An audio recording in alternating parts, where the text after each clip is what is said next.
Good morning everyone. Math film classes में आपका स्वागत है। मैं अमिताभ आपके लिए मैथ की क्लास शुरुआत करते हैं। सबसे पहले हम शुरुआत करते हैं मैथ के अंदर आज हम रेशियो एंड प्रोपोर्शन पढ़ेंगे। इसका अर्थ होता है अनुपात और समानुपात। तो लिखते हैं रेशियो एंड रेशियो अर्थ होता है अनुपात, प्रोपोर्शन का अर्थ होता है समानुपात।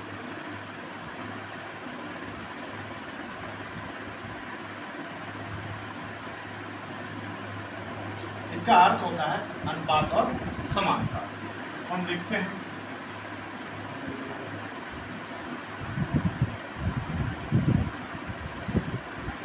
अनुपात और समानुपात।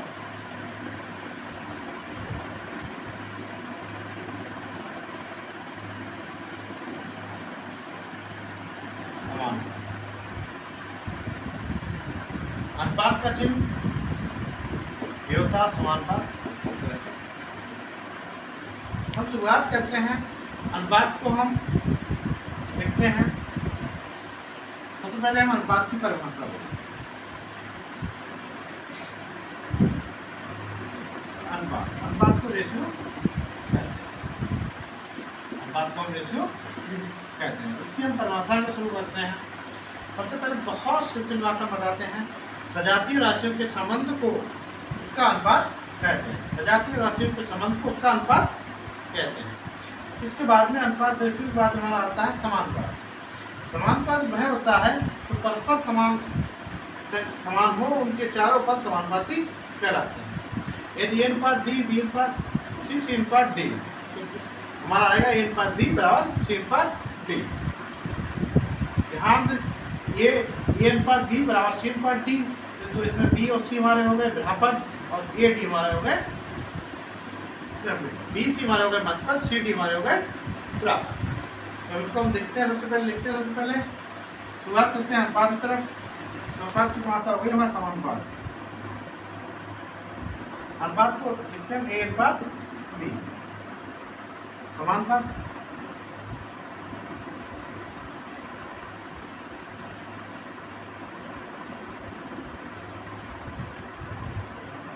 प्रोपोर्शन इस तरह से लिखते हैं इसको। तो हम लिखते हैं ए अनुपात बी बराबर सी अनुपात डी। तो जहां पर हमारा बी कामा सी जो हमारे पद हैं, मध्य पद हैं,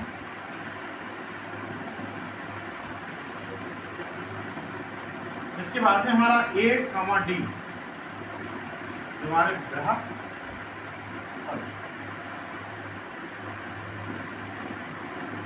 इसी तरह से हम इसको लिखते हैं। इसके बाद में हमारा जो आता है, हम इसकी दोनों की परिभाषा को एक बार फिर से रिपीट करते हैं। अनुपात और समानुपात।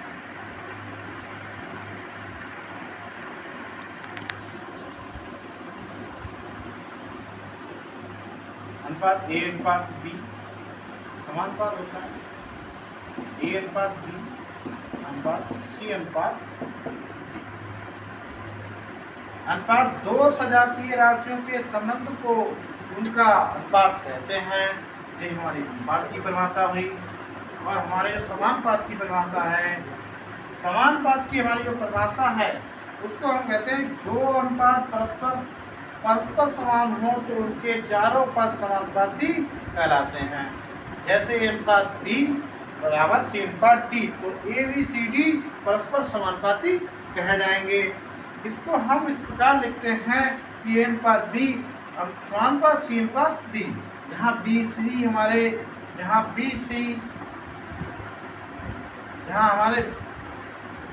बी सी मध्य पद हैं और ए डी पद हैं। तो हम इस तरह से लिख सकते हैं। इसके बाद में एक आता है व्युत्पन्न अनुपात। एक और होता है इसके बाद व्युत्पन्न अनुपात। ये अलग होता है थोड़ा सा, इसके बारे में हम जान लेते हैं। एक व्युत्पन्न अनुपात होता है, इसका अर्थ होता है तीन से सजातीय इस प्रकार हो कि पहली राशि दूसरी राशि दोनों की अनुपात होता है। देखते हैं 2:4 बराबर 4:8। इनका अर्थ लगभग बराबर है कि फिर भी हम लिखते हैं, इसको देखते हैं बी स्क्वायर बराबर होता है इसमें ए कमा सी। तो इसको हम इस तरीके से लिख सकते हैं कि इसमें जो बी है बराबर है तो बी स्क्वायर बराबर ए सी। बी को लिखते हैं, बी को हम मध्यानुपाती कहते हैं।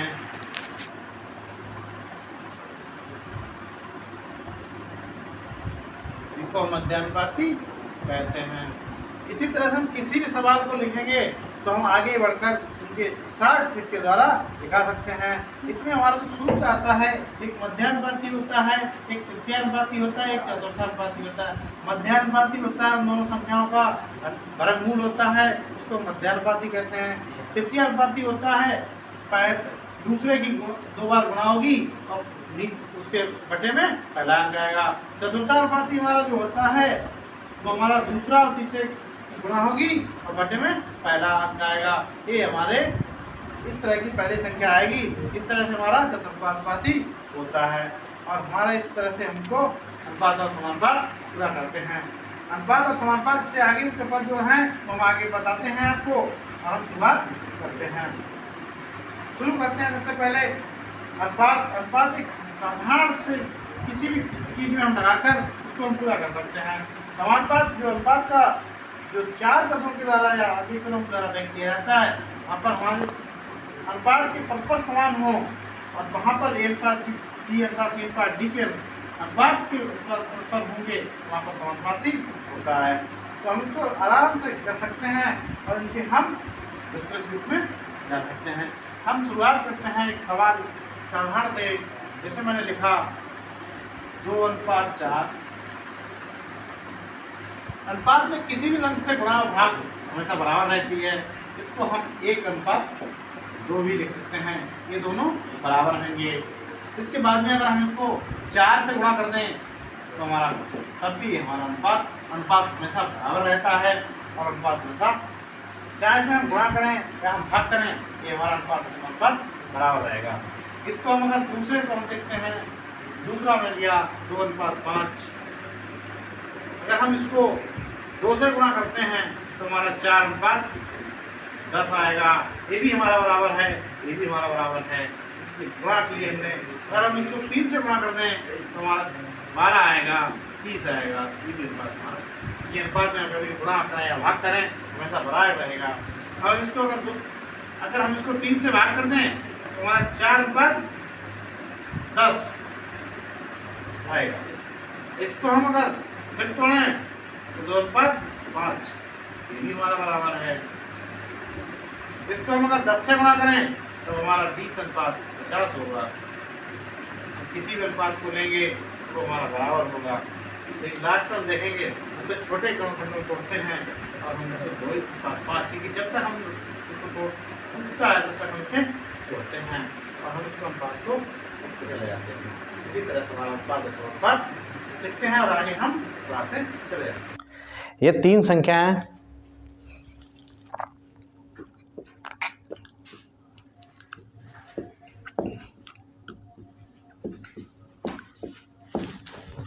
एक्स वाई जेड, तो हम इसको इस प्रकार से करते हैं। अगर इस तरीक़ा से x/y y/z इस तरह से आ जाए तो y को मध्यानुपाती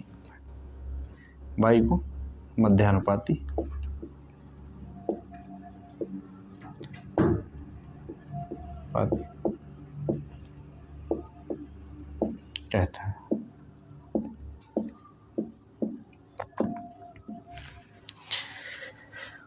दो संख्याओं का मध्यानुपाती होता है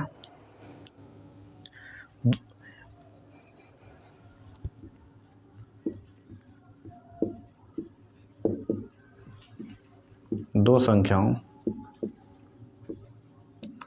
का मध्यानुपाती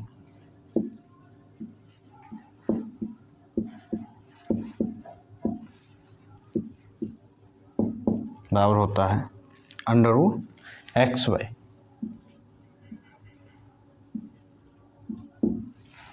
इसको हम इस तरीके से लिख सकते हैं।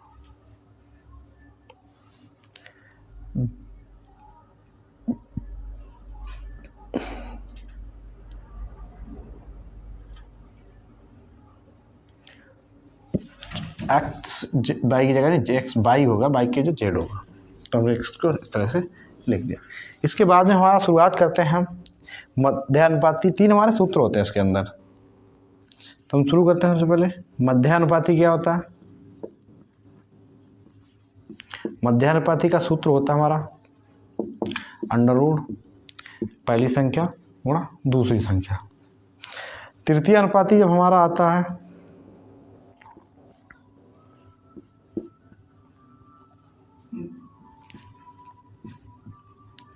तृतीय अनुपाती हमारा होता है, तृतीय अनुपाती हमारा निकलता है दूसरी संख्या गुणा दूसरी संख्या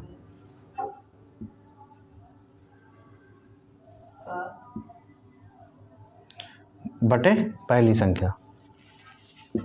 इसका अर्थ हुआ y²/x।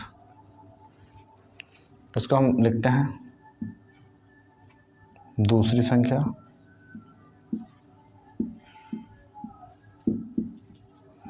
गुणा दूसरी संख्या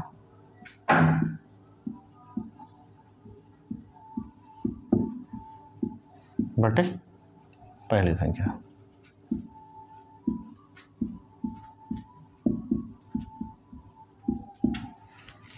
पहली संख्या। इसके बाद में आता चतुर्थानुपाती।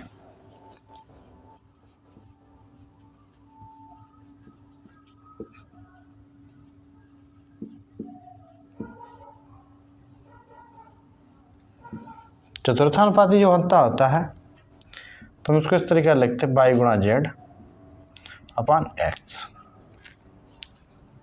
इस तरह से हमारे 3 नियम हैं, 1 2 3। मध्यानुपाती पूछा जाता है, तृतीय अनुपाती पूछा जाता है, चतुर्थानुपाती भी पूछा जाता है। ये तीनों हो गए। इसके बाद में हम अगले चलते हैं इनके कुछ उदाहरण पर, और जो हमारे पेपर में एग्जाम में आते हैं उनकी तरफ हम चलते हैं और शुरुआत करते हैं। हम शुरुआत करते हैं एग्जाम्पल से। रेशियो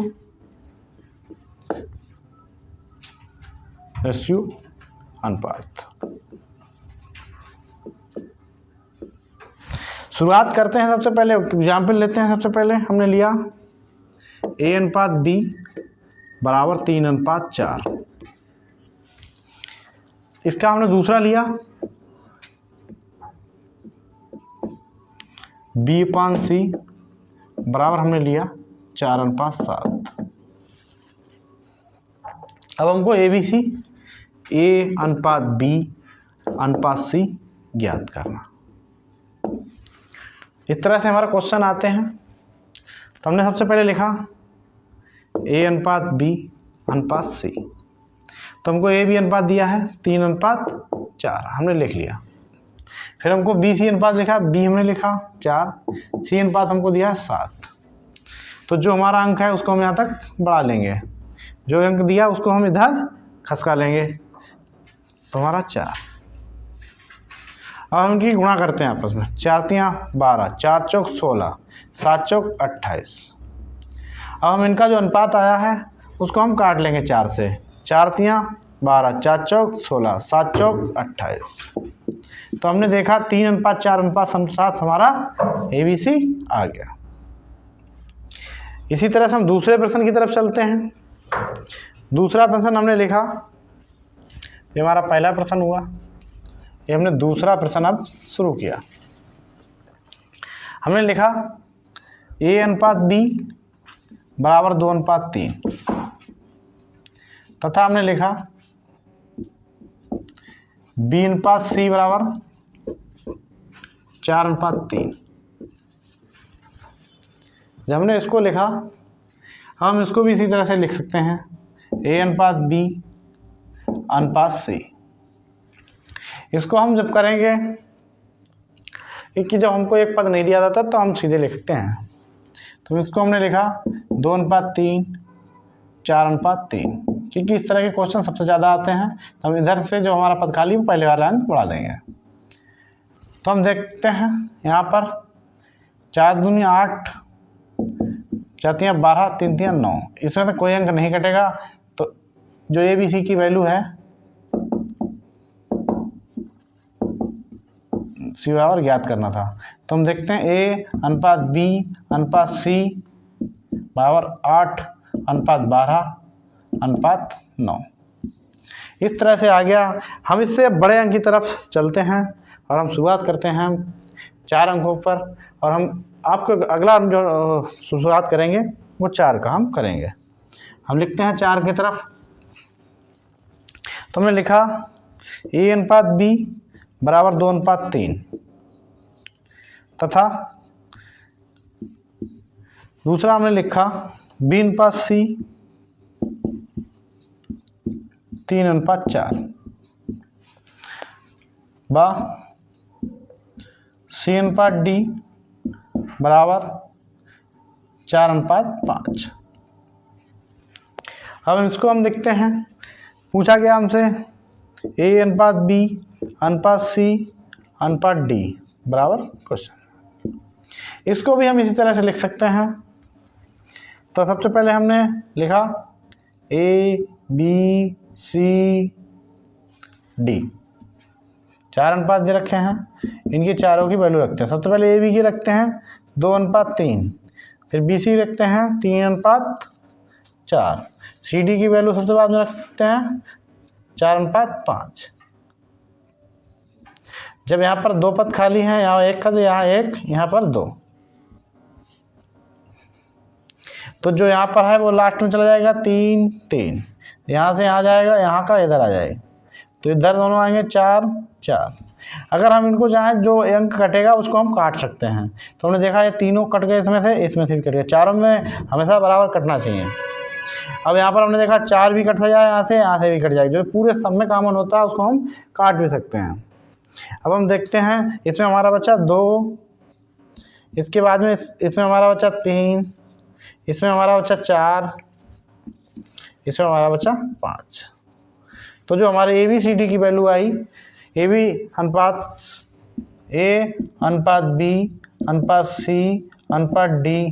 जो हमारा वैल्यू आया 2:3 आया, 3:4:5। इसी तरह से हम आगे चलते हैं और इससे आगे और बढ़ाते हैं। एक और बड़े हम आपको बताएंगे। अब हम शुरुआत करते हैं 5 अंकों ABCDE की। तो हम सबसे पहले शुरुआत करते हैं A/B/C/D/E।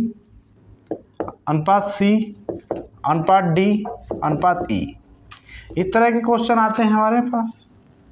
तो इसमें हमारी वैल्यू दे रखी होती है A/B बराबर 2:3, B/C दे रखा हमको 6:5, C/D दे रखा 5:4, D/E दे रखा हमें 8:9। अब यहाँ पर हम देखते हैं कि हमारा जो B है वो नहीं बराबर है, C हमारा नहीं बराबर, C बराबर है, D हमारा नहीं बराबर है। तो हम इसको भी देखते हैं। इसको भी हम एक आसान तरह से करेंगे। तो हम सबसे पहले तरीका वही लगाते हैं ABCDE। इस तरह से करने में हमको बहुत आसानी रहेगी, क्योंकि हम बहुत आसान तरह से कर सकते हैं। बाकी स्टेट का हमको दिक्कत होगी।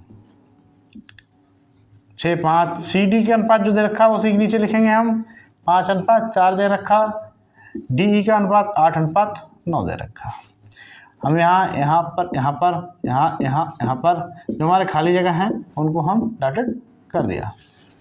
हम एक लाइन के हमको हमेशा वही करना है जो हम पहले करते चले आए हैं। तो हमको 3 यहाँ ले जाना, फिर 3 यहाँ लाए, 3 यहाँ लाए। अब यहाँ 5 लाना है तो 5 लाए, फिर 5 लाए, 6 को इधर ले आए, 5 को इधर लाए, 5 को फिर लाए, 4 हमारा इधर है। जो अंक खाली है उससे पहले उसी अंक को हम ले आएंगे। अब यहाँ शुरू किया हमने 8 लाए, फिर हम 8 लाए, फिर हम 8 लाए। अब हम देखते हैं हमारा कोई अंक जो भाग हो सकता है, तो हम देखते हैं 3 भाग हो जाएगा, क्योंकि यहाँ पर 3 में है, यहाँ 3 दूनी 6, तो हमारा ये भाग हो गया। अब हम 8 की तरफ देखते हैं, तो 8 लास्ट में नहीं है, इसका मतलब 4 हो जाएगा, तो इन दोनों में 4 गया हमारा, 4 चला गया इन दोनों से, 4 दूनी 8, 4 दूनी 8, 4 दूनी 8। तो हम देखते हैं अब जो हमारा 5 है वो कहाँ कहाँ से जाता है, तो इन तीनों से 5 चला गया हमारा, इन दोनों से 5 हमारा डिवाइड हो गया।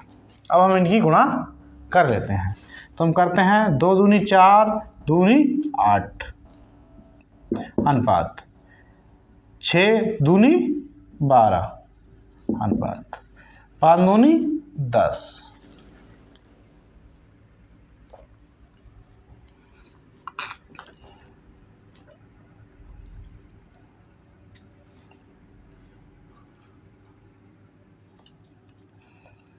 इसके बाद में हमारा आता है 5 दूनी 10, इसके बाद में हमारा आता है 8, इसके बाद हमारा 9।